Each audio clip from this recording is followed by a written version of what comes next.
seperti yang pernah disampaikan Presiden pada pidato penghantar rapat sebelumnya, bahwa FAO memperingatkan jika pandemi COVID-19 ini dapat menyebabkan krisis pangan dunia. Oleh karena itu, setiap negara, terutama produsen beras, akan lebih memprioritaskan kebutuhan mereka sendiri.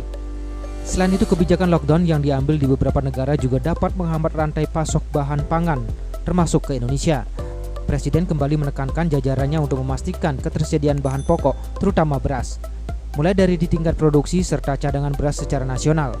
Selain itu, Presiden juga meminta kepada Satgas Pangan untuk lebih berkoordinasi, salah satunya dengan aparat kepolisian, untuk mengawasi rantai pasok dan stok pangan di lapangan, serta mengawasi kemungkinan adanya kecurangan di lapangan. Pastikan ketersediaan bahan pokok. Hitung yang betul berapa produksi beras kita. Kemudian perkiraan produksi beras pada saat masuk ke musim kemarau. Juga cadangan beras nasional kita cukup untuk berapa lama, betul-betul harus dihitung. Jangan overestimate, tolong dikalkulasi yang cermat, dihitung yang detail.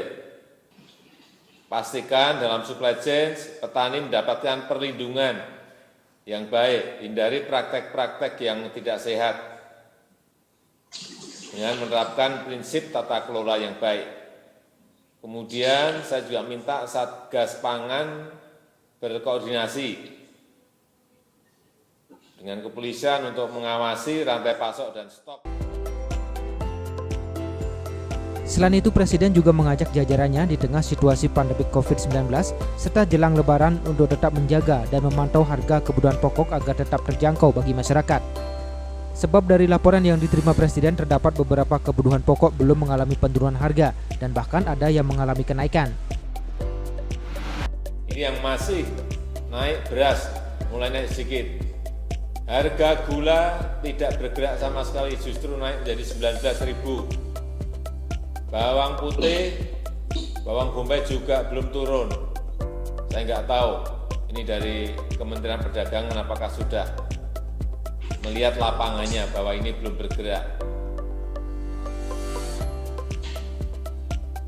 Saya juga melihat di lapangan ini harga gabah keringnya turun 5%. Tetapi harga berasnya naik 0,4%. Ini ada apa? Tolong dilihat betul lapangannya. Lapangannya dicek betul. Ini pasti ada masalah. Kalau harga gabah kering giling turun, mestinya harga berasnya juga ikut turun. Ini petaninya nggak dapat untung, harga berasnya naik, masyarakat dirugikan. Ini yang untung siapa? Dicari. Lebih lanjut, dari hasil laporan di lapangan di minggu kedua di bulan April, terdapat beberapa kebutuhan pokok mengalami kenaikan seperti daging sapi, cabai rawit dan cabai merah, bawang serta gula. Sedangkan harga bahan pokok yang turun hanya daging ayam. Tim Liputan melaporkan.